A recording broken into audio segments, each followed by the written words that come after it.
Жапонияның оңтүстік батысындағы Кумамото префектурасында болған магнитудасы 7,1 балдық жойқын жер сілкінісінен 2 күн өткен соң қаза тапқандар саны 30 адамға жетті.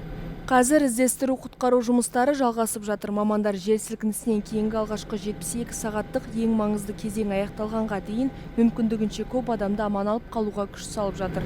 Билік із-түзсіз жоғалғандардың нақты санын жариялаған жоқ, алайда жергілікті бұқаралық ақпарат құралдарының хабарлауынша ондаған адамның қайда екені әлі белгісіз. Қатты зардап шеккен аудандарда үйінді астында қалған 20-дан астам адам құтқарылды. Жер сілкінісі кезінде мыңдаған адам болған Ион сауда орталығы ең көп зардап шекті. Жер сілкінісінен кейін болған жарылыстан соң ғимараттың екінші қабаты опарылып түсті. Сондай-ақ Яцузыро қаласында Nippon Paper қағаз зауытында мұржа құлап, көптеген адам үйінді астында қалды. Оқиға салдарынан кемінде 8 адам қаза тапты.